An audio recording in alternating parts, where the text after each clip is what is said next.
Hello and welcome to the first of a new boxing podcast covering boxing news, previews and post-fight reviews from the UK, Germany and the United States. My name is Tony Mayger and I'm going to be joined by renowned boxing trainer John Tandy. In this edition of the show, we recap the action in Germany from the weekend just gone. We have a special interview with former European featherweight champion boxer and now one of the country's elite trainers, Jim McDonnell, who most recently guided James DeGale to a super middleweight world title. And we have a look ahead to this weekend's big fight between David Haye and Australian Mark de Mori. We'll also be joined by Mark de Mori to discuss his chances on Saturday night at London's O2 Arena.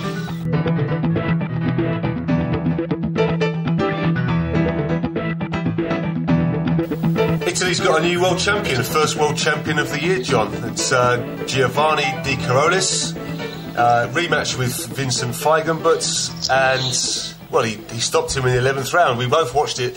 What did you make of the fight? It wasn't a classic. I think Carolis boxed really well, worked well behind the jab, high work rate. Little bit disappointed with Freizenberg. I think he could have done a lot more. It looked like he was waiting for something to happen that never did, to be honest. Yeah, I mean, he's a 20-year-old kid and a lot's been made of him. There's possibly a lot of pressure on him to perform and to do well. I think maybe he underestimated De Carolis because the first fight was pretty close anyway. The second fight last night was more one-sided towards De Carolis than it was to Feigenbutz. And now they're actually talking about having a rematch as well. So is that really a good idea for Feigenbutz right now? Yeah, no, I don't think so. The way he was outboxed, the way that De Carolis dominated him, I mean, I think if you're generous, you probably give Freizenberg 3 rounds out of the 11 that they fought. Yeah, I don't think so. I think he needs to go away and he needs to work on his angles and needs to work on his...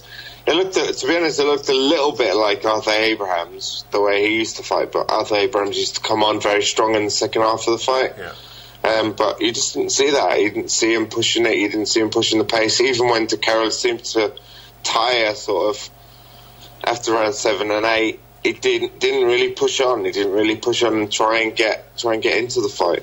That's right, and the stoppage came in round 11, a little bit controversial. Right hook from De Carolis onto Feigenbutz had dazed him, and then he's kind of spun him a little bit. The left was then followed and just glanced him, but the third shot, and it's which Kalasawaland seems to want to complain about, is that he got punched to the back of the head. Then, of course, once he was turned round facing him again, he went to town, finished him off. I don't have any complaints about the stoppage. Feigenbutz didn't go down. What do you think of it? Yeah, I can't say I've got any complaints. I mean, it looked like a right hook that landed to the temple. He had his guard up, but it kind of sneaked through the guard. Yes, he did spin around because of the punch, but nothing of any sort of note was landed while he had his back to De Carolis. De Carolis jumped on him and, to be honest, finished him off, landed some decent shots. Feigenbutz was tough, he didn't go down, but again, a world title fight, do you stop it for that? He was hurt, he would have been knocked out, I believe. I think in a world title fight they should be allowed to just have that extra time, but I've got no complaints. I think De Carolis won and won well. He was winning sort of like 7-3 at least on the cards for me. Yeah.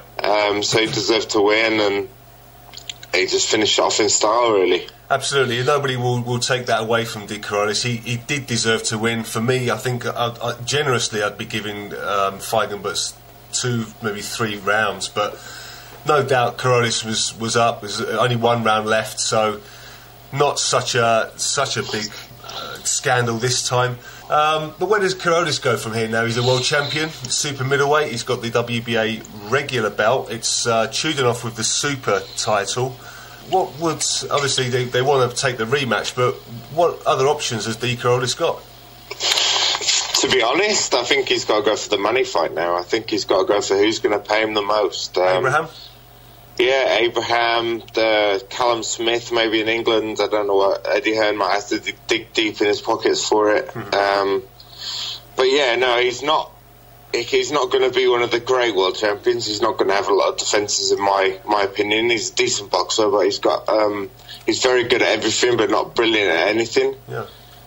So I don't think he'll hold on to that title for very long. So I think he needs to make the money while he can and pick the best fight for him in regards to the financial gain from it. Also on that bill was cruiserweight Noel Gever. He's moved to 20 fights unbeaten now. He took on Valery Brudov. Well, it went 12 rounds, wide victory for Gever. I mean, somebody like Brudov, who's been flattened a few times by limited opposition, or not limited opposition. Every time he's stepped up in class, he's been stopped. Yeah. You would have thought Gever, if he is world class, he would have got him out of there. But to go 12 rounds with a 39-year-old's not great form, to be honest. I've got to say, he looked every year he's 39, Brudov. He did look like an old fella in there last night. So, well, there's still questions over Gever. He didn't do a lot wrong. He's good defensively, but at the same time, he didn't really put a lot of pressure on Brudov either. So we'll have to wait and see what happens with Gever. But he's got his 20 unbeaten, so it should be a big year for him now. Got to start stepping him up, I guess, and find out. That's it. Derek Chisora also on the card. Took only 2 rounds to overpower Andras Somor from Hungary. Didn't quite look as sharp as he has in his last couple of fights, but this is his 3rd fight in a month, I think. And they're keeping him busy, that's for sure. They're definitely keeping him busy, but they're giving him a lot, very short journeyman. They look more like cruiserweights against Chisora. He had a 30-pound advantage last night, over 30 pounds, in fact. It's got to be time for him to step up his quality of opposition now, isn't it? I think after we saw him against Tyson Fury, where he wasn't good at all. He didn't seem to have his heart in the game. He didn't seem to want to fight. He was very defensive. Yeah. And I think he saw that his heart wasn't in it. And since that, I suppose they're trying to get him the wins, to try and get that fire back in his belly, to try and to get the big fights for him. I think they've talked about a Helenius rematch. Joshua certainly talked about him fighting him. How much Derek's got left, I don't know. You can't really tell from these fights. No, we'll see. Like you said, he's got... I think that it's being rumoured he'll be taking on Robert Helenius, who's just won the European title. He beat Franz Rill end of last year. The first fight, they fought before, of course, and it was talked about as being a robbery last time. Did you see that fight, the first one? Yeah, it was very controversial.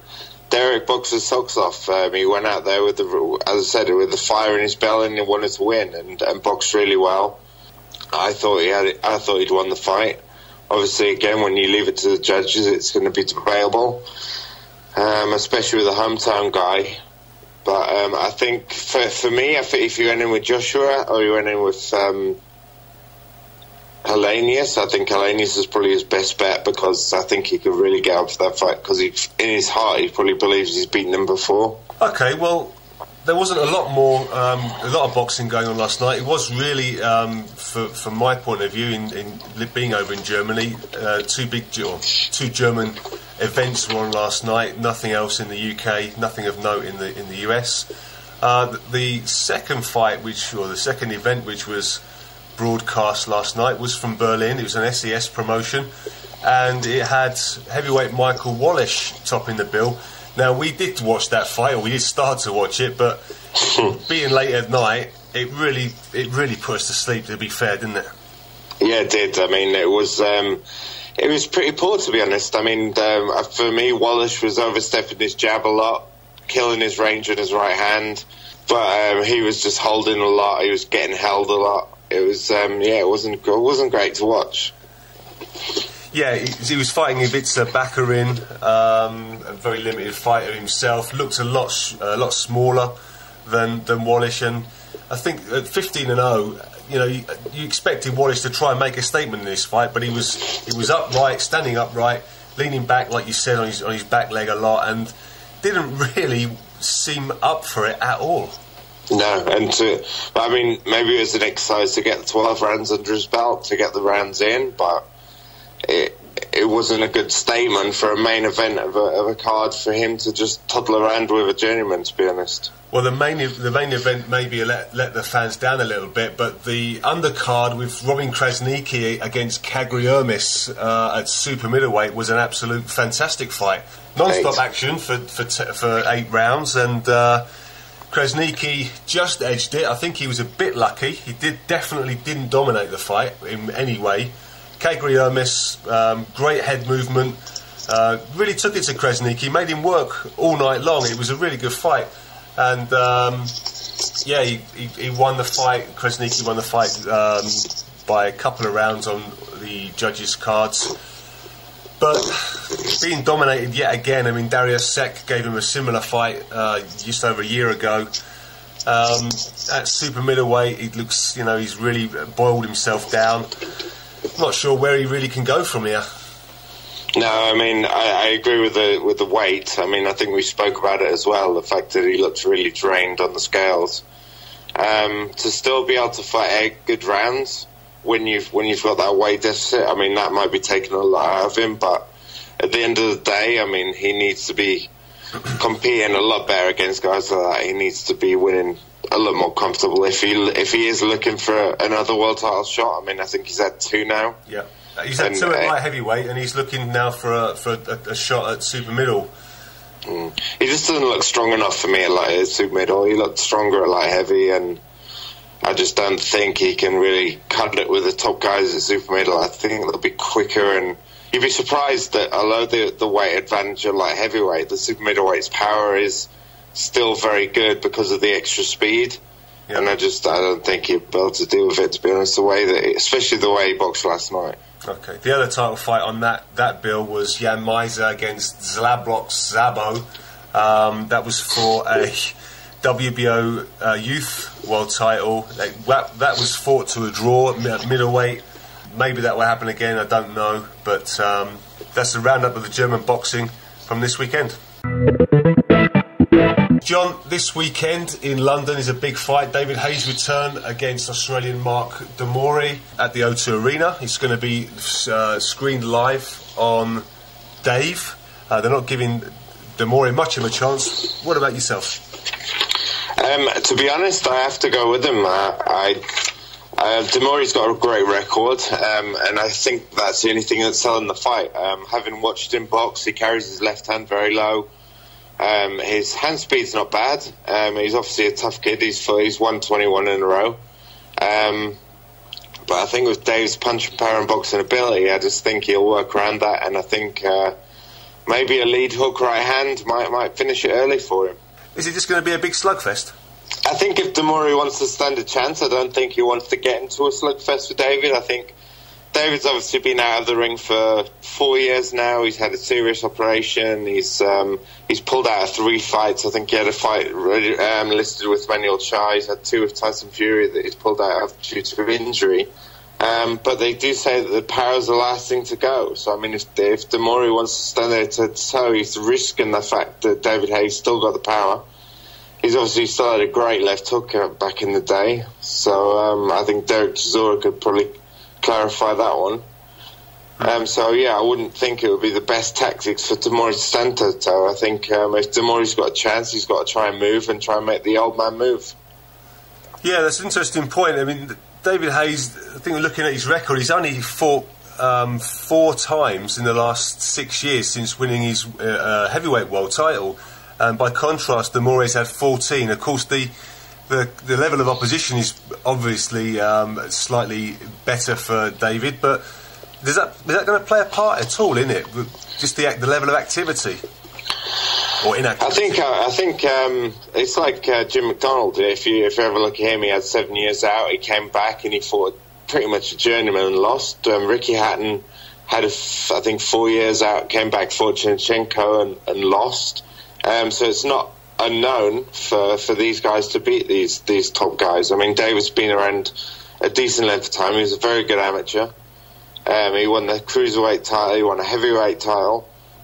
Realistically, this guy shouldn't be able to lace his shoes a few years ago. But now, is it going to be a different story? We should have to wait and see What do you think of the undercard? We've got John O'Donnell, Shane Singleton, Tony Dodson against Richard Horton, and of course Wally Camacho and Yildiz Velecki. Yeah, to be honest, it's not really a stacked undercard. For a TV show, you'd expect a little bit more, but obviously with it being the first one to go on Dave, I can understand it. I mean, I think they had Billy Dibb registered to fight in the undercard, but he's had to pull out. John O'Donnell and Shane Singleton's, it should be a fairly even match fight. I mean, Shane Singleton's 21-1. He's coming off a loss. I think he's won since he's lost to Sam Eggington. Yep. He was knocked out in the 5th round. John O'Donnell, 26-2. I think he won a European title against Craig Watson and then went to lose to Craig Watson. He was also, I mean, once upon a time he was tipped as a real hot prospect. He was taken out to Vegas. He fought on the undercard of Mayweather De La Hoya, and he fought a journeyman called Christian Solano, who was obviously 50-50 record, but he was a big puncher, and he shocked John. He knocked him out in the 2nd round, and I think he lost a little bit of his momentum with that. But on paper, it's a decent fight. Okay, and the fact that it's on Dave is also a good for boxing fans as well, isn't it? Yeah, definitely. Any sort of free TV is great. I think Dave was obviously limited in his options because you've got Cyclone's got ITV, you've got Frank Warren's with his Box Nation, you've got Eddie Hearn with Sky, you've got Hennessy with Channel 5. I think he was limited to the access he had to get out there, but he's done well. I mean, it'll be good for Dave and it'll be good for David Haye. On the line from his hotel in London, we've got Mark de Mori. Mark, you've come a long way since starting out in boxing, from training in your dad's garage right up to this point, where you'll be fighting a former 2-weight world champion. You've trained yourself for a lot of your career. Are you surprised that you've come this far? Oh yeah, obviously no one would ever think that we'd reach this level. You know, my dad and my brother, and training in the garage, and believing in ourselves from most isolated city in the world, Perth. But I've been with some top training camps with Sergio Martinez in America and the Don King camp, and so I've been with some of the top camps. But at the end of the day, no one really cares about you as much as you care about yourself. So when I was training in my garage, my whole program was designed around me. It wasn't like I was part of a team, or it wasn't like I was a B-side fighter that they just let train with them. So even though it doesn't sound like the best scenario, back then when I was a nobody and I couldn't generate any money, it was definitely the best way to go. The way we did it, for the last few years, people were, oh, why don't you fight this guy? Why don't you fight that guy? Well, what they don't realise is, as you know, I was offered fighting for free or paying the promoter to put me on the show just to keep in the ring. Are you feeling nervous now? Actually, no. I was nervous a few weeks ago when I was doing all the hard work, because when you do all the hard training, sometimes you're just exhausted. Your body's sore, you're exhausted. But as we're tapering off and focusing more on the technique and the strategy, I'm having good sleep, I'm very relaxed, I'm very focused. Of course, when I walk to the ring, there's going to be butterflies, but that either brings the best out in you or makes you crumble. And all through my career, when the pressure's on, I never crumble. I always give my best. So there's no doubt in my mind that whatever happens, I'll give my best effort. It is pretty ridiculous if I stop and think about it, where we are from where we started. I mean, you've seen some of the small shows I fought in just to keep active, and travelling around the world looking for fights with no trainer and no manager, and just we took a lot of risks to get here, but it's paid off. And it's not, to me, it's not good enough just getting here, and that's not the goal. The goal is to get here and perform really well. Do something really exciting once the bell goes with David Haye. Talking of when the bell goes, then your styles, you're both very similar. You're both big guys, big 6-footers with muscles on muscles. Where do you see it going in terms of the style clash? Well, I think that, we do have some similarities. I think he's got a little bit more agility than I do, but I think that I'm going to be quite a bit heavier, and I think I pack a little bit more, I wouldn't say power, but a little bit more force in my punches, because I'm a bigger guy, and I think physically I'll be stronger on the inside. So, I mean, if I stand at range and let him dictate the pace and move around and pot shot, then I'm going to have a long night. But if I can get in his face and use my physical strength and put the pressure on him, then, you know, who knows what can happen. So I'm going to take a risky approach. And it hasn't worked for some guys like Chisora or John Ruiz, but then other guys like Carl Thompson and Roland Garmock, guys that just got in his face and had a go. You know, they showed that those guys weren't even true heavyweights, Carl Thompson or Roland Garmock, and they really hurt Haye and dropped him. So I really believe that if we can force some sort of gunfight, that I can land my big left hook and really make him pay. Did you see the video of David in the gym the other day with these trainer firing shots at his body?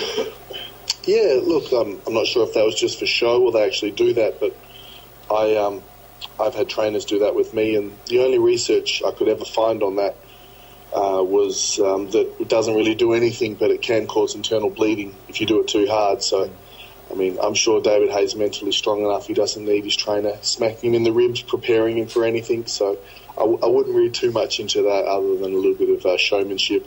He's only fought 4 times since he won the heavyweight title against Valuev in 2009, so that's 4 fights in 6 years. You've got quite a bit more than that at 14. Yep. Albeit maybe different level of opponents. But yeah. Do you think that's got to be an advantage for you, isn't it, having that much more activity? Yeah, look, I've been in the ring, I've been training for fights, and I mean, in the last few years, I know he's trained for a couple of fights and got injured, but also he's been, you know, travelling the world, private jets, partying, and giving his body big breaks from training, and I think it's very hard to come back from, especially maybe when you're a 20-year-old, you can jump in and out of the sport and come back fresh, but I think he's 36 now, and, you know, he's had some serious injuries, so the timing and reflexes that have made him such a great fighter are the things he relies on, and I think they're the first things that go as you get a bit older and take time off. So, you know, I think he's picked me a little bit similar to Chisora or Manuel Cha for that fight that didn't happen, or John Ruiz, those guys, similar size to me, that are going to walk forward, and that's the style he likes, and that's really the only style I know, so there's not much I can change at the age of 33, but he's definitely picked a guy that he wants in his face. So maybe he is confident, maybe he's not, but no, I just think that this is a huge opportunity for me, and David Haye's been a great fighter, but 4 fights in 6 years, I think you said, that's quite an interesting statistic. Yeah. You know, when David Haye was champion, I was still on the way up, and, you know, as I said at the press conference, times change, empires crumble. Every dog has its day, and if we had a fought in 2009, he probably would have convincingly beat me, but I've kept improving. He's taken time off and had injuries, so could be perfect timing for me. If you win, if you win by knocking him out, you're going to quit boxing after that. Is that really what you said? Yeah, my goal in boxing was to just see how far I could go, and I think a win over David Haye would just be, you know, perfect way to finish, money in the bank, beat a great fighter like David Haye, and, you know, I would love to keep fighting for the rest of my life. Like, you know, you see these players playing tennis and they're on a seniors tour, they're still making big money, but you've got to remember this is a sport where very large men are hitting you in the face, and your skull is, your brain is bouncing around inside your skull. And you can only do that for so many years before you're going to run the risk of side effects. So I have to be a little bit less selfish and focus on my own health for myself, but also other people. No, it'd just be a shame. It's just quite a surprise that once you've sort of done the hard work, let's just say, if it happens, then does it mean that if it goes the other way, that you're going to carry on? We'll see how I feel. I think so, because, you know, you don't want to. It's hard to finish on a low, but I mean, we've all seen.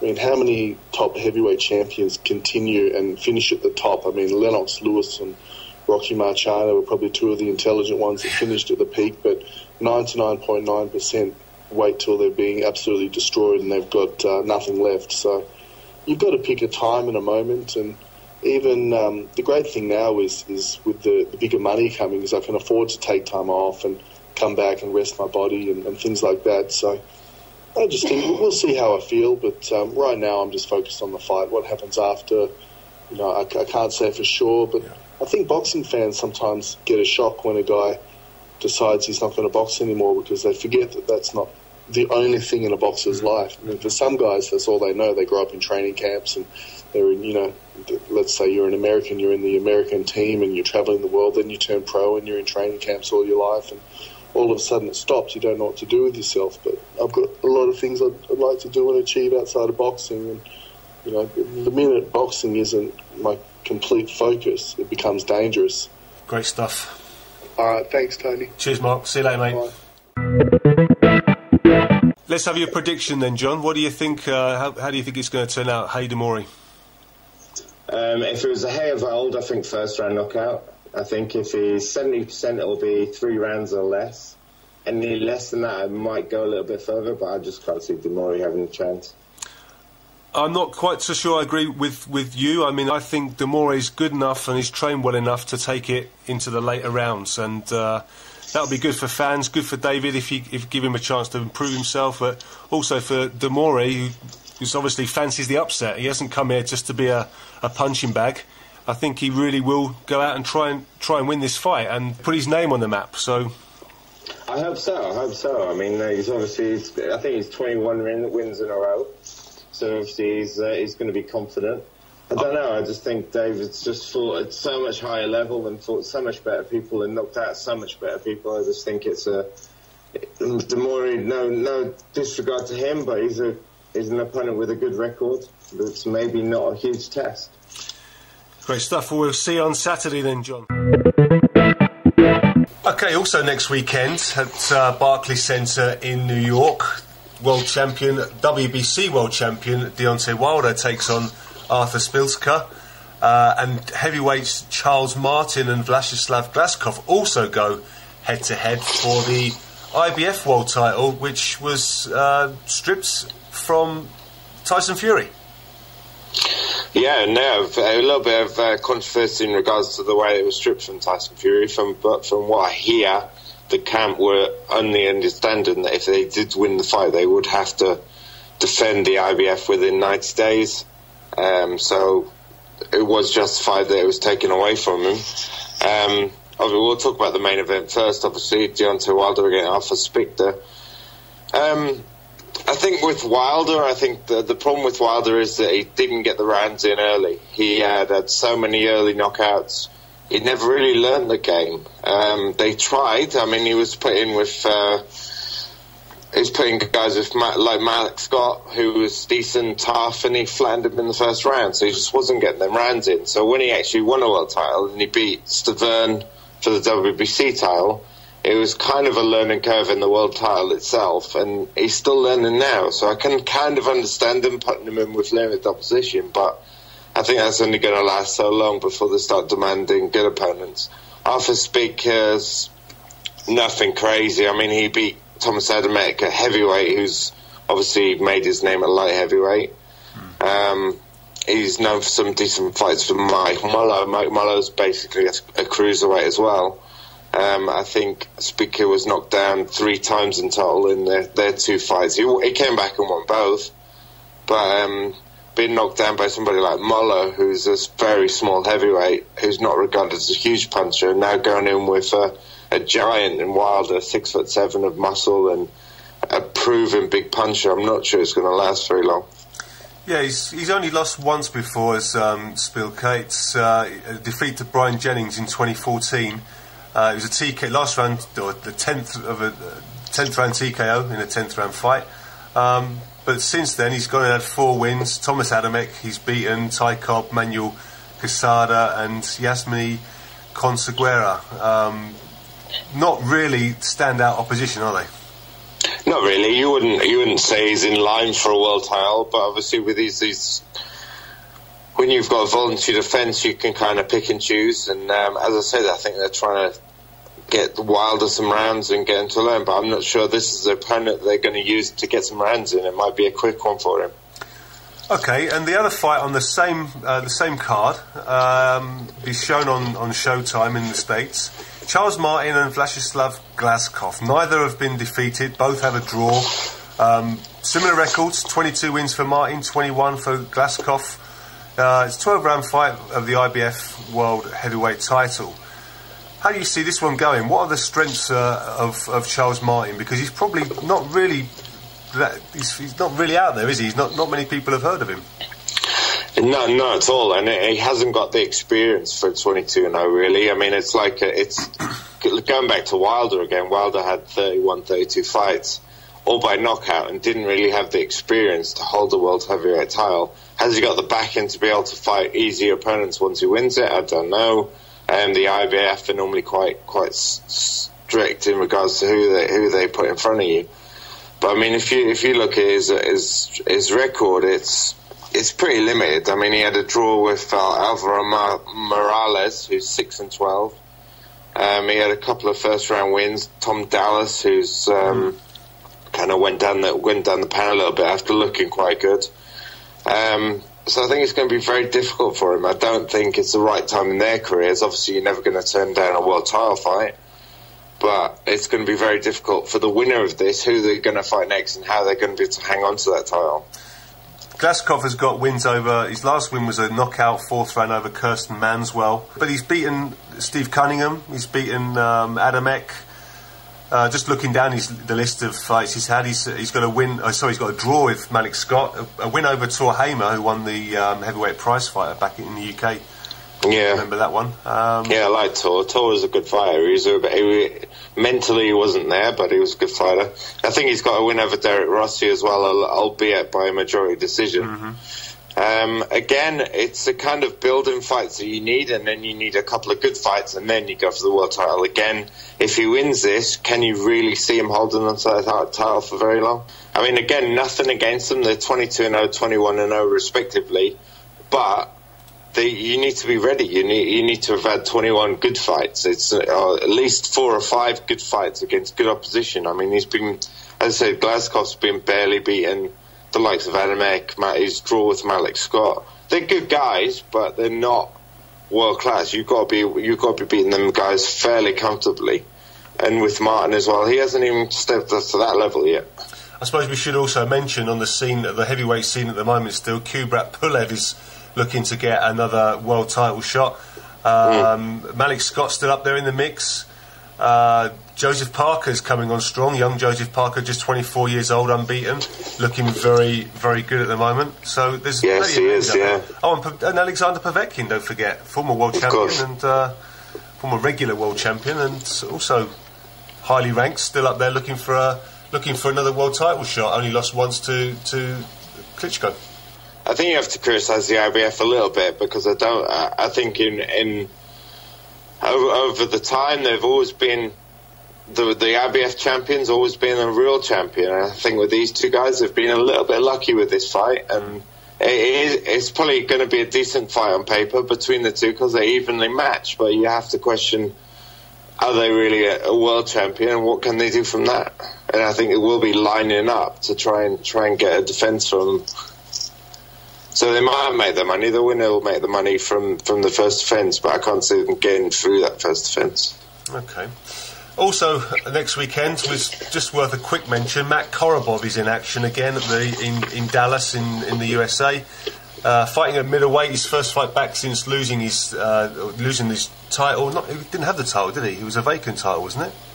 No, it was a vacant. Yeah, how was it? WBO World Middleweight title. Tandy Lee, of course. Yeah. Back at blimey, is it that long ago? December 2014. Yeah, I think the Andy Lee fight gave me a bit of a shock, to be honest. I think he wasn't expecting it, and obviously getting stopped for the first time in his career is a bit of an eye-opener for him, but hopefully he'll be back, and hopefully he needs to concentrate a bit more on his boxing. He's a nice, slick boxer. He's got good head movement. I think he just got clipped by Andy Lee, and obviously it was the end of it. I think he'd won the majority of the rounds against Andy Lee before the stoppage. His chin has obviously never been tested before. It's been tested now. Hopefully he'll learn for it, and I think he can come back and do quite well. Now, 2015 was a successful year for Jim McDonnell, who guided Britain's James DeGale to the IBF World Super Middleweight title when he beat Andre Dirrell and won a successful first defence against Lucien Butte by unanimous decision in Canada. John spoke to Jim earlier and asked him about how he became a trainer, and also the fight that shocked the world when Danny Williams knocked out Iron Mike Tyson way back in 2004. In my head, I remember when I was boxing, I had so much respect for like the trainers I used to watch, like in the gym, like with myself, with Tibbs, and my amateur trainer Ronnie Smith, who was a good coach. You know, I was watching all the trainers in the world, like Angela Dundee, Emmanuel Stewart, and I was always fascinated by training. Like to this day, I was always fascinated. I'm always reading about it, looking up on it. Like, I still think about things myself. Like, so I don't just talk it, I walk it to this day. Like, so I just think it was my passion as well as anything else. And I just felt like they say that I boxed in 3 ABA finals, I boxed Commonwealth Games. I just feel I had a lot to put back into the sport. I've done everything as a professional without actually getting my belt and the world title. And I just think that was the next chapter, really, John. Okay. I mean, from my point of view, my first kind of memory as you as a trainer was the mastermind of being putting Danny Williams in front of Mike Tyson. Yeah, and the thing was as well, John, going out there, no one, and I mean no one, gives us a prayer. Yeah. Sort of fight, notice for the fight, but no one gives us a prayer. But I've always said about Danny, if he could produce what he does in the gym, like in the ring, that's what he could do. And I remember stories out there with Tyson playing mind games. We come out of our hotel one morning to go for a run. It was 4 o'clock in the morning. As the lift opened, Mike Tyson was standing with about 3 dudes. He looked in that ring, in that lift, and Danny, absolutely, he was like, wow. And he tried to lift. And I made him get out, and I looked at them and I said, morning, gentlemen. And I remember us walking out and we'd done a few wind sprints outside, which took like 5 minutes, just sharp sprint. But at the press conference, they brought that up, like in the afternoon, because they had a press conference that day. And they were being disrespectful to Mike Tyson. They went out to run this morning, they was only out for 15 minutes. Mike Tyson was running for 45 minutes. Mike's in great shape, Mike this, Mike that. And I was thinking, mate, these geezers are gassed.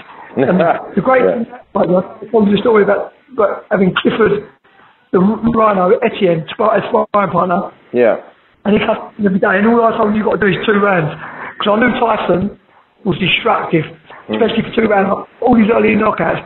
But when we get through the first 2 rounds, anything can happen. It's heavyweight boxing. So we've got to get through the first 2 rounds. So in preparation, Etienne done 2 rounds with Danny every day. And once the news got out about how brutal the sparring was, the gym was packed, so it created a great atmosphere. And Etienne, I showed him the money. Warren gave me all the training money. So if you can knock Danny Williams out in the gym, I swear to you, and I'll pull him out of the fight, you can take all the money. And I showed him it. And when you think he's now doing 45 years for an armed robbery, that was a dangerous statement. Every day, that become the best sparring anyone's ever seen. For 2 rounds, it was war. They were on it. If Danny could get the first 2 rounds against Tyson, and every day, Danny, Jim, leave him in. I said, Danny, only do 2 rounds. Jim, please, make him stay in, but I hate him. 4 or 5 rounds. So on the road, people say, what was you saying to him? When Danny came out, I went, Dan, remember every day in the gym when he was getting that going home? He can't get out, he's under contract, but he wants to. He wants that. Danny was looking at me, I slapped him around the face. I went, now go out there and give it, like you was going to give it to Etienne. And you know what? I believe that mental status and that prep won in that fight. And he's even said it. That's awesome. I mean, I've heard that story a couple of times, but it never gets old. Obviously, you've got James DeGale. James DeGale's been amazing. He was on 12 rounders from his 7th fight. Fought British title, won British title, won European title, won WC silver, but obviously came a little bit unstuck against George Groves. James as a person, as a fighter, was a kid on a man's mission. I've still actually to meet one person who's made George Groves win the fight. Some people have gone, well, it could have been a draw. Everyone's gone for DeGale. In America on Wealth TV, they scored it to DeGale. Colin Hart, who's quite a good judge, he gave it to James by 4 rounds. Everyone made James DeGale win the fight. But because of his image, even the referee did that night, Howard Foster, he said, although there's no conversation to you guys, I actually had James winning the fight, and I've got that on my phone. He had James win that fight by 2 rounds. You know, I just said to James, everything for a reason. It was part of the journey, and you know, it was horrible because of the rivalry. But I just think it was a little bit political, and I think there was a lot of things under the current that people didn't know about going into that fight. That cost James the verdict, not so much Groves. And if you look at the judges even scored it, it was actually all on the last round. Okay. Just 12th round. James wins the last round. Yeah. They all get the punch. It's Just one last thing. What's your prediction? Because obviously we were talking about you coming back from the when fighters still think they've got it and they come back. With David Haye being out of the ring for so long, with his fight next week, you think he's still the same guy? You know what? It'd be interesting to see. I think obviously he's a quality fighter. And I think he's one of my favourite fighters. I think he's really good. But I think knowing myself, what it was like when I had 7 years that, as long as that, that I think it's going to be hard to get up to speed if he's thinking about jumping in with Joshua too quickly. Yeah, no, I agree with that. Okay, Jem, I appreciate all your time, mate. It's been really good to have a chat. So, man, John, thank you very much. Thanks, mate. Speak soon. Okay, well, that's all we've got for this week. Please let us know what you thought of this podcast. It's really important to us. We'll read out some of the best suggestions next week, so make sure you tell us your name and where you're from. If you want to hear more, also just let us know. If you want a longer interview, absolutely all feedback will be appreciated, be it good or bad. Remember, this is our first effort. We're going to get better and better each week, but we'd really like you to be involved and help us make it into a really good podcast. And we look forward to your company next time on the Tandy Boxing Podcast. Bye for now. Cool, man. You can say bye as well. Oh, really? Sorry. Bye! No.